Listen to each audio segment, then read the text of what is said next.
یہ جو 1850 میں پیدا ہوا، اس نے خود سے کہا مجھے 1850 میں پیدا ہونا ہے؟ اس نے خود سے ڈیسائیڈ کیا کہ مجھے 1850 میں پیدا ہونا ہے؟ نہیں. تو پھر یہ 1850 میں کیسے پیدا ہوا؟ کیونکہ خدا نے چاہا. تو یہ ہسٹری جو ہے، زمان جو ہے، تاریخ جو ہے، اس میں اگر ایک انسان پیدا ہوتا ہے تو ادھر وہ تاریخ کا، وہ سچویشن کا جو ایفیکٹ ہے وہ سارا اس کے کنٹرول کے باہر ہے. تو یہ مجبور ہے اس زمانے میں. اور سمپل سا آپ کے لیے کہتا ہوں، میں ایک کھوجا فیملی میں پیدا ہوا. میں نے خود چوز کیا کہ مجھے کھوجا فیملی میں پیدا ہونا ہے؟ نہیں، لیکن میں پیدا ہو گیا. تو اب یہ میں جو پیدا ہوا ہوں اور میں کھوجا ہوں، یہ میں مجبور ہوں. یہاں میرا کوئی فری ول اور چوائس نہیں ہے. میں اب خیر اس کو زیادہ ڈریگ نہیں کرتے، لیکن آپ سوچ کر بتائیے کون سی حالت بہتر ہے، یہ کہ آپ کی رگوں میں بی بی فاطمہ سلام اللہ علیہا کا خون دوڑے یا نہ دوڑے؟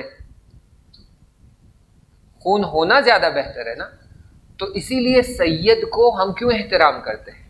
کیونکہ ان کی رگوں میں بی بی فاطمہ کا، امام حسن کا، امام حسین کا، امام رضا کا خون دوڑتا ہے، اسی لیے ہم سید کا احترام کرتے ہیں. تو اگر مجھ سے خدا پوچھتا کہ کھوجا بننا ہے یا سید، تو میں آبویسلی کہتا مجھے سید بننا ہے. میں کیوں جا کر کھوجا بنوں گا؟ مجھے تو چاہیے کہ میرے رگوں میں پاک اہل البیت کا خون رہے. لیکن کیا مجھے چوائس دی گئی؟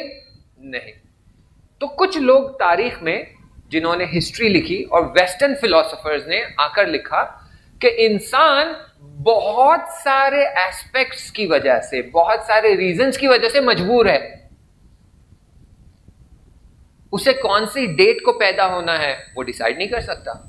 کون سی فیملی میں پیدا ہونا ہے وہ ڈیسائیڈ نہیں کر سکتا.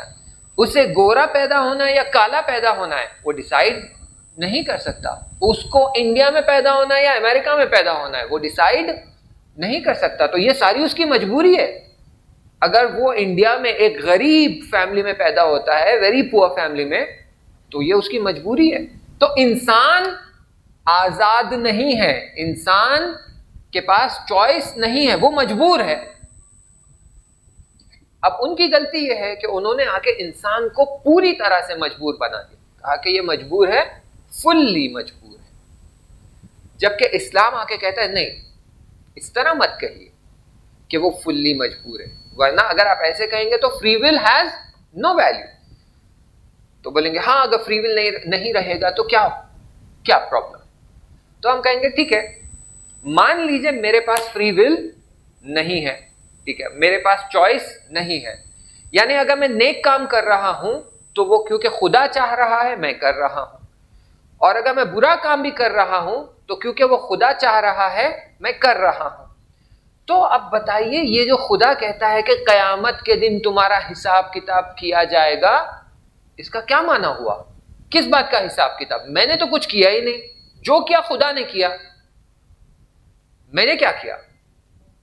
ایگزامپل، اگر یہاں دیوار میں مجھے ایک سکرو فٹ کرنا ہے، ٹھیک ہے، میں سکرو ڈرائیور لے کر سکرو فٹ کرتا ہوں.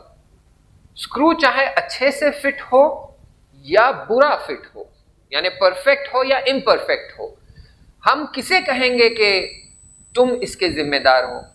جس نے سکرو فٹ کیا. سکرو ڈرائیور کو تو کچھ نہیں بولیں گے نا. سکرو ڈرائیور کو تھوڑی بولیں گے ایکسلنٹ تم کو میڈل پہناتے ہیں. اگر ہم کو اپریشیٹ کرنا ہے تو کسے اپریشیٹ کریں گے؟ جس نے کام کیا ہے. تو میں تو صرف ٹول ہوں. خدا ڈیسائیڈ کر رہا تھا، وہ کر رہا تھا جو کرنا ہے، چاہے نیک کام ہو یا برا کام ہو، مجھے اس نے ایک ٹول کی طرح یوز کیا. تو اب وہ ٹول کی طرح یوز کر کے قیامت کے دن مجھے بولے گا او ایکسلنٹ، آؤ تم کو جنت میں فار ایور، اور بولے گا تم کو جہنم میں فار ایور. بولے گا میں نے کیا کیا؟ آئی ایم لائک، میں تو اسکرو ڈرائیور کی طرح ہوں، تم نے مجھے یوز کیا. تو اس لیے قیامت کے دن حساب کتاب کرنا کوئی معنی نہیں رکھتا. تو اگر میری فری ول نہیں ہے اور میری چوائس نہیں ہے، تو اگر خدا مجھ سے کہتا ہے تم اچھے کام کرو گے تو نیکی ملے گی، میں اچھے کام کر ہی نہیں سکتا. کیوں؟ کیونکہ میرے پاس ول ہی نہیں ہے. کون اچھے کام کرے گا؟ خدا. کس کو یوز کرے گا؟ مجھے. ٹھیک ہے، تو میں اچھے کام یا برے کام مانا ہی نہیں رکھتا. یہ ایگزیکٹ بات معاویہ اور یزید نے یوز کی تھی. اس نے آ کر یہ ایگزیکٹ سٹیٹمنٹ دیا تھا کہ جب ظلم بڑھ گیا تو لوگ معاویہ کے خلاف کھڑے ہو گئے، کہنے لگے کہ تم بہت ظلم کر رہے ہو، ہم تم کو خلافت سے ہٹانا چاہتے ہیں. تو معاویہ آ کے کہتا ہے مجھے بتاؤ کہ میں جو خلیفہ بنا ہوں وہ اللہ کی مرضی سے بنا ہوں یا اللہ کی مرضی کے خلاف بنا ہوں. اگر تم کہو گے اللہ کی مرضی کے خلاف بنا ہوں، یعنی تم کہہ رہے ہو کہ میں اتنا طاقتور ہوں کہ اللہ کی مرضی کے خلاف میں جا سکتا ہوں، شرک ہے، تم واجب القتل ہو، تمہیں قتل کر دینا پڑے گا. اگر تم کہتے ہو کہ میں اللہ کی مرضی سے خلیفہ بنا ہوں تو تم اللہ کی مرضی سے جو خلیفہ بنا اس کے خلاف کھڑے ہونا چاہتے ہو، یعنی تم اللہ کی مرضی کے خلاف کھڑے ہونا چاہتے ہو.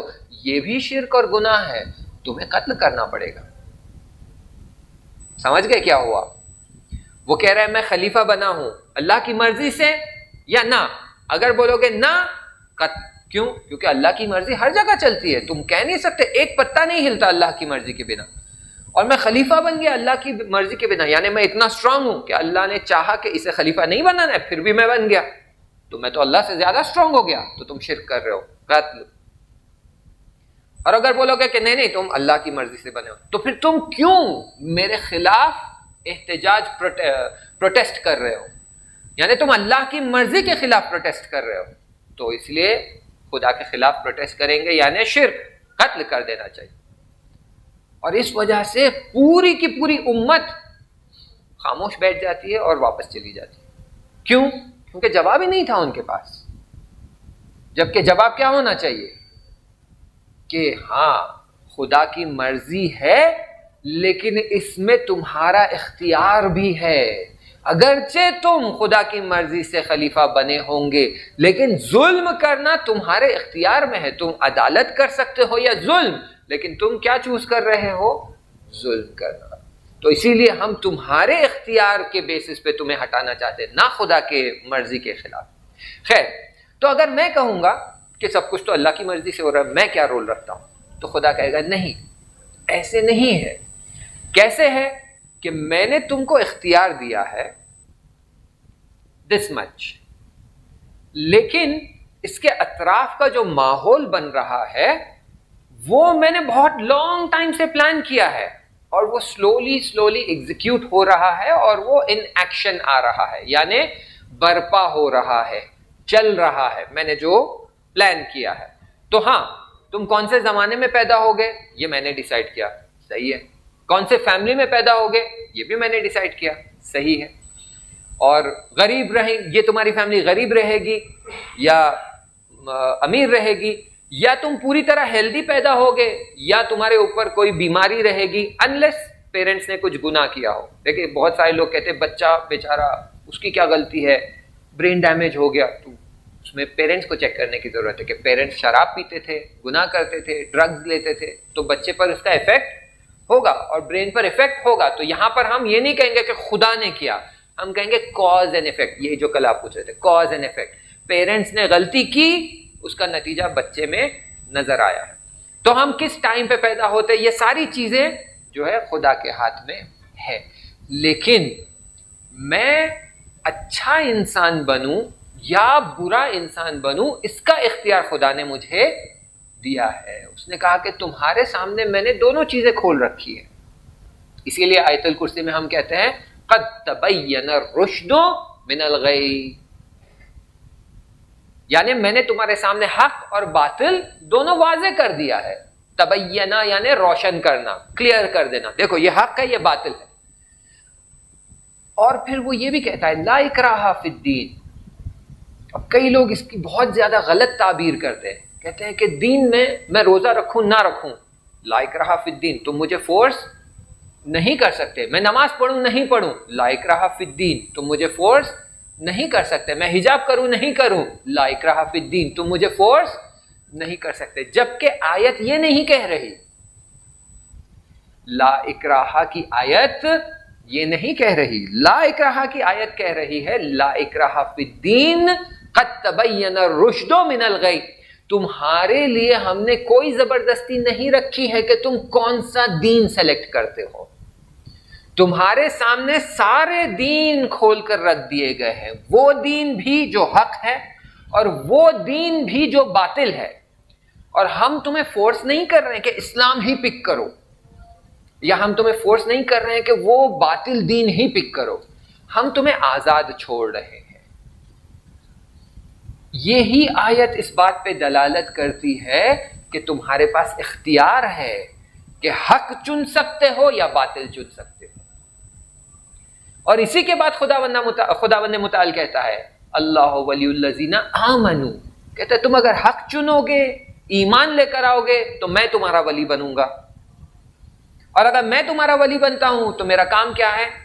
یخرجوہم من الظلمات الی النور، تم کو اندھیروں سے نکال کر نور کی طرف لے کر آؤں گا۔ والذین کفروا، لیکن جو مجھے جھوٹا کہتے ہیں یا مجھے نہیں مانتے ہیں، مجھ سے کفر کرتے ہیں، مجھے چھپاتے ہیں، وہ اگر باطل کا انتخاب کرتے ہیں، اولیاءہم الطاغوت، طاغوت یعنی وہ جو خدا کے خلاف کھڑے ہو جاتے ہیں، اولیاءہم الطاغوت یخرجونہم من النور الی الظلمات، وہ نور سے نکال کر ظلمات کی طرف لے جاتے ہیں۔ یعنی خدا بہت کلیئرلی یہاں کہہ رہا ہے تمہارے پاس چوائس ہے، حق بھی تمہارے سامنے اوپن ہے، باطل بھی تمہارے سامنے اوپن ہے۔ تم حق چوز کرو گے تو میں تمہارا گارڈین بنوں گا، میں تمہارا رکھوالا بنوں گا، میں تمہارا پالنے والا بنوں گا، اور تم کو اندھیروں سے نکال کر نور کی طرف لے جاؤں گا۔ اور اگر باطل کو سلیکٹ کرو گے تو میں تمہارا رکھوالا نہیں ہوں، پھر کوئی اور تمہارا پالنے والا بنے گا، اور میرے علاوہ کوئی اور جو بھی ہو پالنے والا بن جائے وہ تمہیں نور سے نکال کر اندھیرے کی طرف لے جائے گا۔ تھوڑا سا اس کو اور اوپن کریں، نور اور اندھیرے کو۔ خدا کہہ رہا ہے اگر ایمان لاؤ گے تو میں تمہیں اندھیرے سے نکال کر نور کی طرف لے جاؤں گا، یعنی یہ کہ ایمان لانے والے لوگ اندھیرے میں ہے، اور اس طرف سے کہہ رہا ہے کہ اگر تم کفر کرو گے تو تمہیں نور سے نکال کر اندھیرے میں لے جائیں گے۔ اس کا مطلب یہ ہے کہ وہ پہلے جو کفر کر رہے وہ نور میں ہے۔ آئی بات سمجھ میں؟ جو کفر کر رہے ہیں ان کے لیے خدا کیا کہہ رہا ہے؟ والذین کفروا اولیاءہم الطاغوت یخرجونہم من النور الی الظلمات، یعنی نور سے نکال کر اندھیرے کی طرف لے جائیں گے، یعنی جو کفر کر رہے وہ نور میں ہے۔ اور خدا کہہ رہا ہے اللہ ولی الذین آمنوا یخرجوہم من الظلمات الی النور، جو ایمان لائے ان کو اندھیرے سے نکال کر نور کی طرف لے جاؤں گا، یعنی ایمان لانے والے اندھیرے میں ہے۔ ہمیں تو لگتا تھا ایمان لانے والے نور میں ہیں۔ اب اس آیت کو دیکھتے ہیں تو تھوڑا کنفیوژن آ جاتا ہے۔ اب یہاں ہمیں سمجھنے کی ضرورت ہے، ابھی تک جو ڈسکشن کیا یہاں کام آتا ہے نا، وہ ڈسکشن، سارا ڈسکشن ابھی تک جو کیا، خدا انفینٹ ہے، آل پاورفل ہے، پورا نور ہے، سب کچھ اس کے پاس 100% ہے، تو خدا کہہ رہا ہے کہ میں تمہیں جو بھی پرسینٹ آف نور میں تم ہو 100% کے سامنے وہ اندھیرا ہی ہے۔ ایمان لانے والے لوگ اگر 60% نور پر پہنچ گئے ہو اور میں 100% ہوں تو 100% کے سامنے یہ اندھیرا ہوا یا نہیں ہوا؟ ہاں، تو میں تمہیں یہاں سے نکال کر 100% تک پہنچا سکتا ہوں۔ اور وہ لوگ جو کفر کر رہے ہیں، جان لو کہ یہ لوگ جو اندھیروں میں چھپے ہوئے، اگر تم 10% پر بھی ہے تو اس اندھیرے کے سامنے یہ 10% نور ہے، تو یہ تمہیں وہاں سے نکل کر 0% میں لے جائیں گے، یعنی ایبسلیوٹ ڈارکنیس۔ تو بحث یہ ہے 0% اینڈ 100%۔ اب بیچ میں جو ہے خدا کہہ رہا ہے تم کو ہم نے اختیار دیا ہے، اگر تم نیچے کا سلیکٹ کرو گے تو وہاں سے نکل کر 0%، تو جہاں بھی ہو وہ نور ہوا۔ کیوں؟ 0% کے سامنے 1% بھی نور ہے، اور 100% کے سامنے 99% بھی اندھیرا ہے، کیونکہ 100% از ایبسلیوٹ برائٹنس۔ تو خدا کہہ رہا ہے کہ ہم نے تمہارے لیے اختیار دیا ہے، اور بارہا قرآن میں اشارہ ملے گا آپ کو، احادیث میں اشارہ ملے گا کہ انسان کو اختیار دیا گیا، اسی لیے اس انسان کی خلقت کے لیے خدا کہتا ہے تبارک اللہ. دیکھیں ہم قرآن پڑھتے تو ہیں لیکن تھوڑا سا اس پہ تفکر بھی تدبر بھی کرنے کی ضرورت ہے. اب جیسے میں نے نور اور اندھیرے کی بات کی ہے، میں نے ایک اور بات کی طرف اشارہ کیا تھا. کچھ دوستان تھے ساتھ میں، انہیں یہ بات پتہ ہے، شاید ان کے لیے یہ بات ریپیٹیشن ہو. خدا کہتا ہے بسم اللہ الرحمن الرحیم، خدا کہتا ہے کہ میں زمین پر میرا خلیفہ بنانا چاہتا ہوں. قرآن میں جو آیت ہے سورہ بقرہ میں کہتا ہے میں زمین پر میرا خلیفہ بنانا چاہتا ہوں. فرشتوں نے کیا کہا؟ کہا کیوں ایسی مخلوق بنانا چاہتے ہو جو فساد کرے گا اور زمین پر خون ریزی کرے گا؟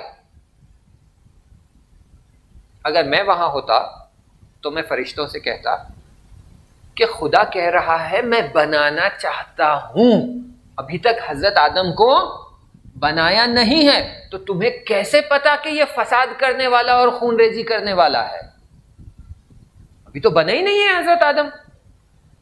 کہہ رہا ہے میں بنانا چاہتا ہوں زمین کے لیے، یا میں بنا رہا ہوں. چلے مان لیجیے بنا رہا ہوں یا بنا دیا، میرے سامنے حضرت آدم کھڑے، لیکن یہ تو ابھی زمین پر گئے ہی نہیں اور وہاں پر فساد کیا ہی نہیں، خون ریزی انہوں نے کی ہی نہیں. تو کیوں فرشتے فوراً پلٹ کر کہنے لگے کہ کیوں ایسی مخلوق بنا رہے ہو جو فساد کرنے والا اور خون ریزی کرنے والا ہے؟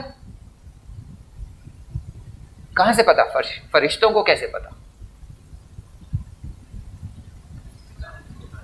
کیا کہاں جھگڑا؟ ابھی تو دیکھیں اس آیت کا پیٹرن جو ہے نا، وہ پیٹرن یہ ہے کہ خدا نے حضرت آدم کو بنایا اور کہا کہ میں اسے زمین پر خلیفہ بنانا چاہتا ہوں. ابھی یہ بھی نہیں کہا کہ سجدہ کرو، یہ بھی نہیں کہا کہ جنت میں جاؤ اپنی بیوی کے ساتھ رہو کھاؤ پیو آرام کرو، کچھ نہیں. ابھی کہا میں بنا رہا ہوں، یہ بن گیا، اسے خلیفہ بنانا چاہتا ہوں. فوراً فرشتوں نے کہا کیوں؟ یہ معلوم ہوتا ہے جب امام جعفر صادق علیہ السلام نے پوچھا تھا کہ حضرت آدم سے پہلے اس کا مطلب یہ سائیکل پہلے ہو چکا ہے. ہاں یہ ہو سکتا ہے. آپ کیا کہنے تھے؟ سوری کس بات کا؟ کہ یہ لوگ گناہ کریں گے؟ ٹھیک ہے ٹھیک ہے ٹھیک ہے. تو وہ یہ اینالائز کیا انہوں نے کہ ہاں بھائی اس کے پاس علم ہے اور شہوت ہے تو پرابلم کر سکتے ہیں یہ کر کے. ٹھیک ہے پھر بات ہاں ایسا نہیں، لائف تو ہے نہیں. دوسرا پھر جب خدا نے کہا میں کچھ جانتا ہوں جو تم نہیں جانتے، پھر میں نے ان کو نام بتائے، انہوں نے نام سنائے، فوراً سجدے میں گر گئے. تو جب ان کو پتا تھا اینالیٹیکل بیسس پہ کہ بھائی علم ہے شہوت ہے یہ حتماً فساد کریں گے، تو اس کے بعد اگر انفارمیشن ایکسٹرا آتی بھی ہے تو بولیں گے نہیں لیکن پریویس انفارمیشن تو میرے پاس ہے نا، پریویس انفارمیشن پروف کر رہا ہے کہ یہ کرپٹ ہے، تو میں کیوں سجدہ کروں؟ اسی لیے جب انسان کو بنایا خدا نے تو خدا نے کہا کنگریچولیشنز ٹو مائی سیلف، تبارک اللہ تعالی، کیونکہ انسان کو وہ خاص فری ول دیا خدا نے جس سے انسان چاہتا تو فرشتوں کے اوپر تک جا سکتا اور فرشتوں سے نیچے آ کر جانوروں سے بدتر بھی بچ سکتا ہے. تو یہ فرشتوں کو کیسے پتا چلا؟ اور فرشتے کس بات کا جھگڑا کر رہے تھے؟ کہہ رہے تھے کیوں اسے بنا رہے ہو؟ ہم تمہاری تسبیح کرتے ہیں، ہم تمہاری عبادت کرتے ہیں، یسبحون ہم کرتے ہیں. پہلی بات حضرت آدم جو انسان کو ہم جانتے ہیں یہ انسان، اس سے پہلے ایک کیٹیگری تھی جس کو کہتے ہیں نیاندرتھالز. 50,000 سال پہلے یہ رہ چکے ہیں، ان کے فاسلز ملے ہیں، ان کی ہڈیاں ملی ہیں، ان کا بون سٹرکچر بنا کر دیکھا کہ ارے یہ تو انسان جیسے ہی دکھتے ہیں لیکن تھوڑا سا الگ ہے، ان کا سر پیچھے سے الگ ہے، جو سسٹم الگ ہے، لیکن چلنا اٹھنا بیٹھنا کھانا ویپن یوز کرنا ہتھوڑی یوز کرنا یہ سب ان کو آتا ہے. اور ہم سے 50,000 سال پہلے یہ لوگ موجود تھے اور جنگلوں میں زندگی کر رہے تھے، رہ رہے تھے، کھا رہے تھے، پی رہے تھے، ہنٹ کر رہے تھے، شکار کر کے جی رہے تھے. تو انہوں نے مان لیا کہ انسان سے پہلے نیاندرتھالس تھے اور نیاندرتھالس سے انسان بنا ہے. ایولیوشن تھیوری کے حساب سے وہ یہ مانتے ہیں. ابھی ریسنٹلی 5 سال پہلے ریسرچ کرتے سمے انہیں پتا چلا کہ نہیں, نیاندرتھالس سے پہلے بھی ایک کیٹیگری تھی جنہیں کہتے ہیں ڈینوسووینس, اور ان کا باڈی سٹرکچر ملا تو دیکھا کہ یہ بھی انسان جیسے ہے لیکن ان کے ہاتھ چھوٹے ہیں فار ایگزامپل, یا کمر چوڑی ہے. تو ان میں اور انسان میں فرق ہے, لیکن دیکھنے میں لگتا ہے کہ یہ پہلے تھے 1,000 سال پہلے, 100,000 ایئرس پہلے, 1,00,000 سال پہلے, پھر یہ 50,000 سال پہلے, اور پھر انسان آیا. اور ان کے بون سٹرکچرز میچ ہوتے ہیں. ڈی این اے سب کا الگ, انسان کا ڈی این اے سسٹم الگ, نیاندرتھالس کا ڈی این اے سسٹم الگ, اور ڈینوسووینس کا الگ. یعنی فرشتوں نے دیکھا ہے کہ جو انسان جیسی مخلوق ہے جب اسے زمین پر بھیجتے ہیں تو یہ فساد کرتا ہے. تو اسی لیے جیسے دوسرے انسان کو دیکھا جناب آدم کو, کہا پھر سے وہی, یہ تو ہم دیکھ چکے ہیں نا 100,000 ایئرس پہلے, 1,00,000 سال پہلے ہم دیکھ چکے ہیں انہوں نے کیا کیا, ایک دوسرے کو مار کر نابود کر دیا. پھر 50,000 سال بعد نیاندرتھالز آئے, انہوں نے بھی یہی کیا, تو پھر سے واپس یہ کیوں؟ پھر انہوں نے جو کہا وہ یہ تھا کہ ہم تیری تسبیح کرتے ہیں. یعنی یہ کہ اگر تو چاہتا ہے کسی کو اپنا خلیفہ بنائے تو ایسے کو کیوں بنا رہا ہے جو خون ریزی کرتا ہے؟ ایسے کو بناؤ جو تیری تسبیح کرتا ہے. ہم زیادہ لائق ہیں تیرے خلیفہ بننے کے لیے. یعنی خلافت ایک پوزیشن ہے جس کے لیے فرشتے بھی کہہ رہے ہیں کہ ہمیں وہ خلافت دے دے. بھائی ان کو کیوں دے رہے؟ تو خدا جب کہتا ہے کہ میں کچھ جانتا ہوں جو تم نہیں جانتے, اور میں کیا جانتا ہوں؟ میں یہ جانتا ہوں, چند باتیں ہیں یہاں پر سمجھنے کے لیے. میں یہ جانتا ہوں, ایک, میں نے ان کو فری ول دیا ہے, اختیار دیا ہے جو پریویس جنریشن سے بہت زیادہ ہائی کوالٹی ہے. یعنی ورژن 1, ورژن 2, ورژن 3, اب یہ ورژن جو بنا ہے نا, اس کو جو میں نے فری ول دیا ہے یہ بہت ہی ہائی لیول کا فری ول ہے. اور اس نسل میں سے کچھ ایسے لوگ پیدا ہوں گے جو فرشتوں کو بھی پیچھے چھوڑ کر عرش اور فرش سے اٹھ کر عرش اور 7ویں آسمان تک پہنچ سکتے ہیں. تم نہیں جانتے, میں جانتا ہوں. پھر جب نام بتایا گیا تو وہ سمجھ گئے کہ ہاں, اہل البیت کے نام جب بتائے گئے تو سمجھ گئے کہ ہاں, خدا نے حضرت آدم کو خلق کیا اس خاص اختیار کے ساتھ, اور ان کے صلب میں نسل پیمبر کو رکھا ہے. ایک صلوات پڑھ دیجیے, اللہ.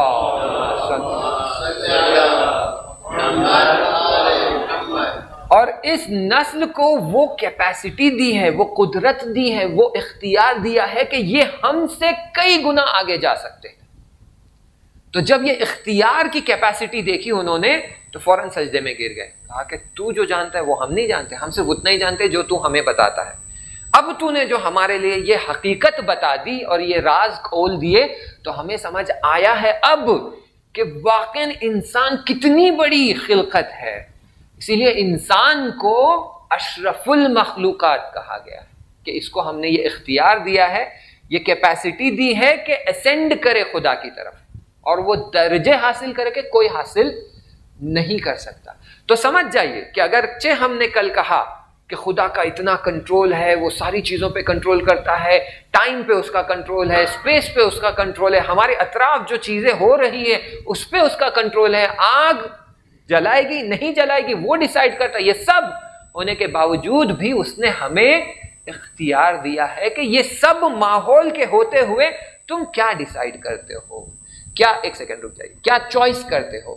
اس چوائس کی وجہ سے پتا چلے گا کہ تم نیکی کے راستے پہ چلنے والے ہو یا گناہ کے راستے پہ. نیکی کے راستے پہ چلو گے, سخت چوائسز کر کے ڈیفیکلٹی سے گزرتے ہوئے نیک راستے پہ چلو گے تو ثواب ہے, بلندی ہے, کامیابی ہے, انا الیہ راجعون ہے, ارجع الی ربک ہے, یہ سب ہے تمہارے لیے.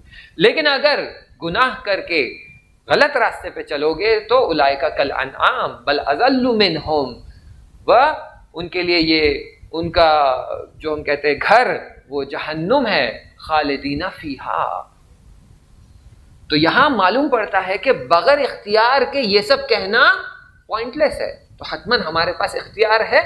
یہ تو ایکسپلینیشن ہو گیا. لیکن میں کیسے مان لوں ہمارے پاس اختیار ہے؟ میں کیسے مان لوں میرے پاس اختیار ہے؟ یہی کہ میں انٹرنلی فیل کر سکتا ہوں کہ میرے سامنے اگر چائے اور شربت رکھا جائے تو میں ڈیسائیڈ کرتا ہوں کہ مجھے چائے پینا ہے یا شربت. وہ خود اس بات کا پروف کرتا ہے جس کو ہم کہتے ہیں انٹ نیچر، جو فطرتاً وجداناً، یہ فارسی اور اردو لفظ ہے. پیور اردو میں کہتے ہیں وجدان میرا کہتا ہے. وجدان لفظ اردو کا ورڈ ہے.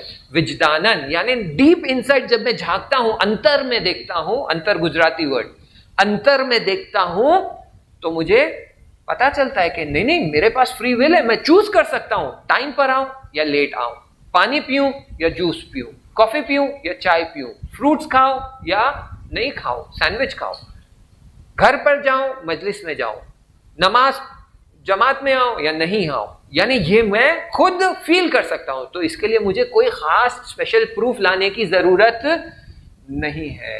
تو کل کے ڈسکشن کے بعد کہیں آپ یہ نہ سمجھے کہ ہمارے پاس تو اختیار ہی نہیں ہے، خدا نے ہمارا اختیار لے لیا اور ہم مجبور ہے، تو میری زندگی میں جو ہو رہا ہے میرے کنٹرول میں نہیں ہے، بس زندگی جیسی چل رہی ہے چلنے دیجیے. یہ صحیح نہیں ہے. آپ کا سوال پوچھ لیجیے، پھر میں انشاءاللہ جواب دے کر. یہ جو انسان کا اختیار اور مجبوری، امام علی علیہ السلام نے بہت اچھی طرح سمجھایا. جب ایک آدمی نے اس کو سوال کیا کہ نہ محتاج ہے نہ آزاد ہے، کھڑا کیا، بولا کہ ایک پاؤں تمہارا اٹھاؤ اور دوسرا پھر کہا دوسرا اٹھاؤ. پھر اس نے بولا اسی حالت میں دوسرا پاؤں یہ بول نہیں سکتا. اس نے امام علی نے بولا کہ اتنا اختیار تمہارے میں ایک پاؤں اٹھانے کا ہے، نہ تو آزاد ہے، دوسرا جو نہیں اٹھا سکتے کتنا محتاج ہے.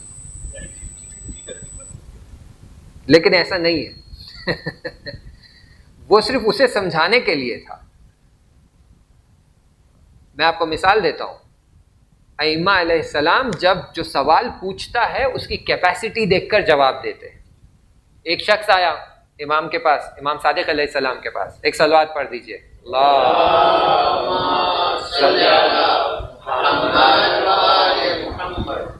اس نے بولا مولا ایک سوال ہے.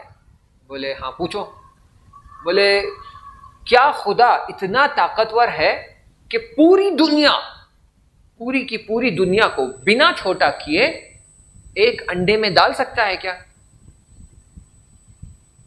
تو امام صادق علیہ السلام نے کہا تم انڈے کی بات کر رہے ہو؟ تم اگر دیکھو گے تو اتنا بڑا پہاڑ تمہاری آنکھ کی چھوٹی پتلی میں سما گیا ہے، تو پوری دنیا انڈے میں ڈالنا کوئی بڑا کمال ہے ہی نہیں. تو بولا بالکل صحیح بول رہے مولا، سمجھ گیا، پرفیکٹ آنسر. اتنا سب کچھ دیکھ رہا ہوں میں اور میری آنکھ اتنی چھوٹی، سب کچھ اس کے اندر آ رہا ہے، تو پوری دنیا کو انڈے میں ڈالنا کوئی مشکل کام نہیں ہے. خدا واقعاً قدرت رکھتا ہے. چلے گئے. پھر ان کا شاگرد آیا. اس نے پوچھا مولا ایک سوال ہے. بولے بتاؤ. بولے کیا خدا پوری دنیا کو بنا چھوٹے کیے انڈے میں ڈال سکتا ہے؟ اس کو 2 گھنٹے کا درس دیا جس میں اسے سمجھایا کہ کچھ چیزیں ہیں جو پاسبل ہے کہ وجود میں آئے اور کچھ چیزیں ہیں جو وجود میں آ ہی نہیں سکتے. یہ سوال یہ نہیں ہے کہ خدا دنیا کو انڈے میں ڈال سکتا ہے یا نہیں ہے. اصلی سوال یہ رہے گا کیا یہ انڈے میں وہ کیپیسٹی ہے کہ پوری دنیا کو اپنے اندر لے سکے؟ تو یہ سوال ایسے نہ کرو کہ کیا خدا ایسے کر سکتا ہے. سوال یہ ہونا چاہیے کہ اگر خدا کر بھی سکتا ہے تو کیا اس انڈے میں وہ کیپیسٹی ہے کہ سب کچھ اپنے اندر سنبھالے؟ اگر نہیں سنبھال سکتا تو خدا چاہے گا بھی تو یہ نابود ہو جائے گا. اب یہی مثال انسان کی لیجئے کہ جو حصہ میں انشاءاللہ کل ڈسکس کروں گا وہ یہ کہ انسان کے 2 ڈیمینشنز ہیں، ایک جسم اور ایک روح. خدا کہتا ہے اپنے جسم کا بھی خیال رکھو، اپنی روح کا بھی خیال رکھو. جسم کو اتنا ہیلدی رکھو کہ تمہیں جو غذا ملے وہ کھاؤ تو تمہارا جسم اسے برداشت کر سکے، ہضم کر سکے۔ روح کی بھی کیپیسٹی ایسے بڑھاؤ کہ میری معرفت جب تمہارے پاس آئے تو اس میں کیپیسٹی ہو اسے سنبھالنے کی، ورنہ ایسا نہ ہو جائے کہ ایک دنیا جتنا علم اور معرفت ہے اور تمہاری کیپیسٹی اس چھوٹے انڈے جیسی ہے کہ اگر اس میں یہ معرفت ڈالنے کی کوشش کرو گے تو یہ انڈا پھٹ جائے گا، نابود ہو جائے گا۔ تو اپنے آپ کو بڑا کرو، اپنی نفس کو بڑا کرو، اور وہ نفس بڑا کرنے کے لیے کیا چاہیے؟ اہل البیت نے جو راستہ بتایا ہے اس راستے پر چلو، اپنی نفس کی خواہشوں کے پیچھے مت بھاگو، ہر چیز جو تمہارا دل چاہتا ہے اسے طلب کرنے کی کوشش، حاصل کرنے کی کوشش مت کرو۔ تمہارے جیب میں اگر خدا نے رزق دیا ہے اور دیکھ رہے ہو کہ کوئی اور بھوکا ہے تو اس میں سے اسے دینے کی ہمت رکھو۔ کیوں؟ کیونکہ خدا تمہاری نفس کو بڑا کرے گا، تمہارے نفس کے اندر وہ قدرت دے گا کہ تمہارے پاس جو کم ہے اس میں ہی تم خوش ہو جاؤ گے۔ انشاءاللہ آج جو مجلس ہوگی اس میں ہم نفس امارہ، نفس لوامہ اور نفس مطمئنہ کی بات کریں گے، لیکن میں اس بات کی طرف اشارہ کر دوں کہ اسلام میں جو خاص بات ہے وہ دوسرے دینوں میں نہیں ہے۔ کیوں؟ کیونکہ آئیے برکت کی بات کرتے ہیں، اشارتاً، صرف ڈیٹیل میں نہیں، 5-7 منٹ جو باقی ہے اسی کے حساب سے ہم کہتے ہیں اگر ہم 1 دیں گے خدا 10 دے گا، ہے یا نہیں؟ یہ کہتے ہیں ہم۔ اب ہمارا بچہ کہتا ہے بابا مولانا مجلس میں پڑھے 1 دیں گے تو 10، تو میں یہ 1 یورو ابھی یہ غریب کو دے رہا ہوں۔ سو گیا، صبح اٹھ کے تکیہ اٹھا کر دیکھتا ہے کہاں ہے 10 یورو؟ 10 یورو کہاں ہے؟ پھر آ کر بابا کو بولتا ہے بابا 10 یورو کہاں ہے؟ تو بولے کون سے 10 یورو بیٹا؟ بولے مگر مولانا نے پڑھا نہیں کہ 1 دو گے تو خدا 10 دے گا، میں نے کل 1 دے دیا غریب کو، تو اب وہ 10 کہاں ہے؟ تو بولے بیٹا ایسا تھوڑی چلتا ہے سسٹم۔ فوراً بچے کو ریئلائز ہوتا 10 تو نہیں ملے، 1 تھا وہ بھی گیا، تو نیکسٹ ٹائم یہ غلطی نہیں کرنا، ورنہ وہ 1 بھی جو تھا وہ جائے گا۔ یہ مٹیریلسٹک ویو ہے برکت کی۔ ہم جو بچوں کو کہتے ہیں صحیح سے سمجھائیں گے تو غلط نہیں جائیں گے، غلط نہیں سمجھیں گے، خدا سے امید نہیں کم کریں گے۔ صحیح طریقہ کیا ہے؟ صحیح طریقہ یہ ہے کہ جب تم 1 دیتے ہو تو تمہارے دل میں سکون آتا ہے۔ فارسی میں ایک ورڈ یوز ہوتا ہے، عربی میں بھی یوز ہوتا ہے، اصلی عربی ہے قناعت، یعنی کنٹینٹ ہونا، کم میں بھی تمہارا دل خوش ہو جاتا ہے۔ تو تمہارے پاس 1 ہے وہ تم کو 10 برابر لگتا ہے، اسے کہتے ہیں برکت۔ میں نے کئی ایسے لوگوں کو دیکھا ہے جو خدا کی راہ میں ہاتھ کھول کر خرچ کرتے ہیں، اگرچہ ان کے پاس خود نہیں ہے، ان کے پاس کم ہے۔ خدا کہتا ہے قرآن میں وہ لوگ کامیاب ہے جو حالت سرائے و ذرائے، دونوں حالتوں میں وہ انفاق کرتے ہیں، یعنی ہاتھ کھلا ہوا ہے، جیب پیسوں سے بھرا ہوا ہے تب بھی انفاق کرتے ہیں، اور جیب تنگ ہو گیا ہے، پیسے کم ہو گئے تب بھی انفاق کرتے ہیں۔ یہ لوگ کامیاب ہیں، میں انہیں پسند کرتا ہوں۔ تو جو لوگ جن کا ہاتھ تنگ ہو جاتا ہے پھر بھی جب وہ دیتے ہیں تو خدا کیسے برکت دیتا ہے۔ وہی 2 کلو چاول پہلے جو 3 دن 4 دن چلتا تھا اب 10 دن چلے گا۔ خود وہ شک کرنے لگے گا کہ 2 کلو چاول تھا 5 کلو تھا، بولے نہیں 2 کلو ہی تھا، پھر بولے ختم کیوں نہیں ہو رہا ہے؟ کیونکہ یہ برکت ہے۔ برکت یہ نہیں ہے کہ چاول بڑا ہوتا جا رہا ہے، برکت یہ ہے کہ تمہارے بدن کو تھوڑا سا اناج ملتے ہی بدن فلفل ہو جاتا ہے، اس میں اس کو جتنی انرجی کی ضرورت ہے کم اناج میں ہی تمہاری باڈی کو ساری انرجی مل جاتی ہے، کم خواب میں ہی پوری باڈی کو ساری کمفرٹ اور ریلیکسیشن مل جاتا ہے۔ تو برکت یعنی یہ نہیں کہ 1 کا 2 ہو جانا چاہیے، 2 کا 5 ہونا چاہیے، نہیں، برکت یعنی یہ کہ کم اس میں ہی تمہارے دل کو سکون ملتا ہے، بس دل بھر گیا، کھا لیا، پیٹ بھر گیا، ارے کچھ کھائے نہیں، آدھی بریڈ کھایا آپ نے، پاؤ روٹی کھائی، 4 نوالے چاول کھایا آپ نے، گوشت تو لیا ہی نہیں ہے، صرف آلو کھایا ہے، مثلاً کہہ رہا ہوں، لیکن نہیں، پیٹ بھی بھر گیا، دل بھی بھر گیا، اللہ کا لاکھ لاکھ شکر، سکون حاصل ہو گیا۔ یہ ہے برکت کہ قناعت حاصل ہو جاتی ہے انسان کو، انسان کے دل میں طمع اور لالچ اور گریڈینس نہیں رہتا ہے، ورنہ آپ یقین جانیے، آپ خود دیکھیں گے یہ، اور دیکھ چکے ہیں، کھانا کھا رہا ہے انسان، اس کی پلیٹ میں کھانا بھرا ہوا ہے، سالن بھی ہے، چکن کے 3 پیس بھی ہیں، لیکن اس کی نظر سامنے والی کی پلیٹ پر ہے، وہ کیا کھا رہا ہے، کتنا کھا رہا ہے، اس کے پاس 1 ہی پیس ہے، اس کے پاس 3 ہے، لیکن وہ بولے گا وہ پیس زیادہ اچھا لگ رہا ہے، یہ میرے پیس سے وہ زیادہ ٹیسٹی ہے،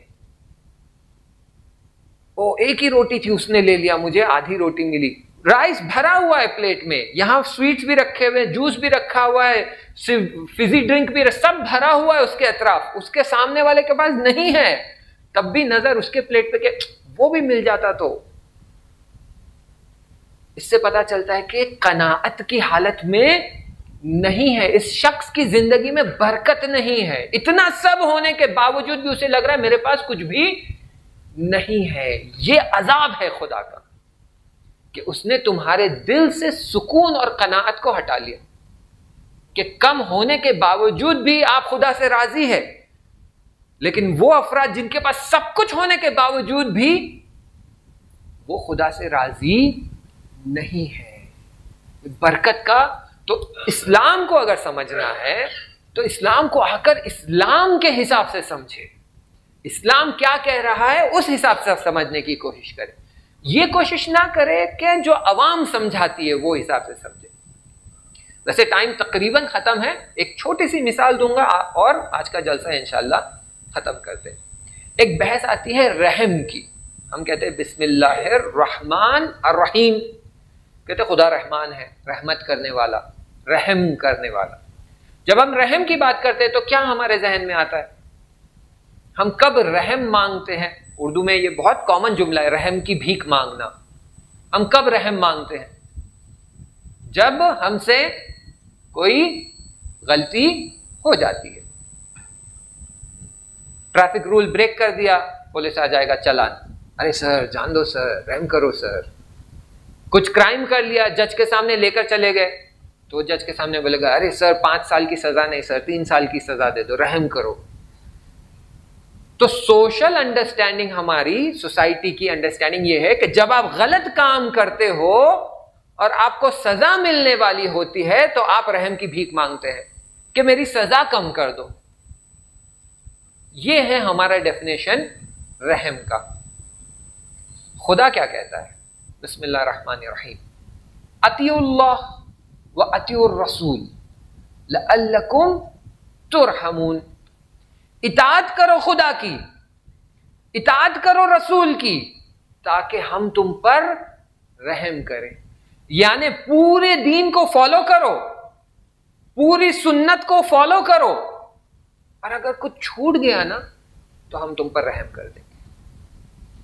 اس کا مطلب یہ نہیں ہے کہ نماز نہیں پڑھا اور رحم مانگ رہے ہو، روزہ نہیں رکھا اور رحم کی امید کر رہے ہو، خمس نہیں بھرا اور خدا سے کہہ رہے ہو رحم کر دو۔ خدا کہہ رہے ہیں نہیں، اس معاملے میں رحم نہیں کروں گا، میں کہہ رہا ہوں سب کچھ فالو کرو، نماز بھی پڑھو، روزہ بھی رکھو، حج پر بھی جاؤ، خمس بھی دو، امر بالمعروف بھی کرو، نہی از منکر بھی کرو، عبادت بھی کرو، حجاب بھی کرو، صلہ رحم بھی کرو۔ اور بائی مسٹیک کچھ چھوٹ گیا نا، 100 میں سے 98 آیا نا، تو وہ 2% جو بچ گیا وہ میں اپنی طرف سے جیب سے ڈال دوں گا۔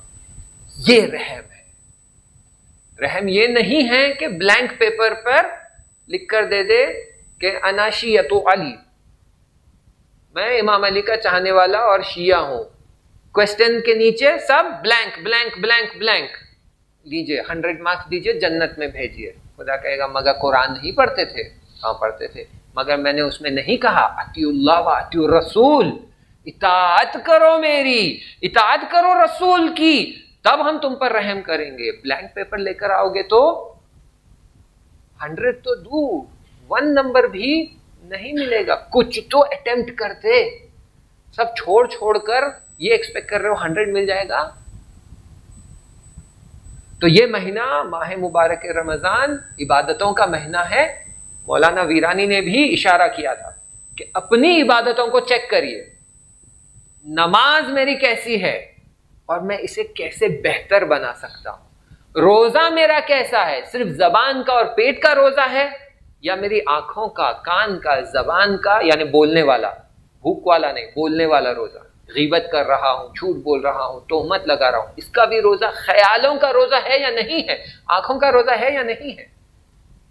تو میرے روزے کو بہتر بنانے کی ضرورت ہے، میری نماز کو بہتر بنانے کی ضرورت ہے، تقوی حاصل کرنے کی ضرورت ہے. وآخر الدعوانا وصلی اللہ علی سیدنا محمد واہل بیتہ الطیبین الطاہرین اللہم صلی علی محمد وآل محمد وعجل فرجہم. دیکھیں 1 یا 2 منٹ ہے، میں پانی پی رہا ہوں، آپ اگر کسی کو سوال پوچھنا ہے تو پوچھ لیجئے، میں ٹرائی کروں گا اتنی دیر میں آنسر کرنے کی. تھینک یو، بہت شکریہ، بہت شکریہ.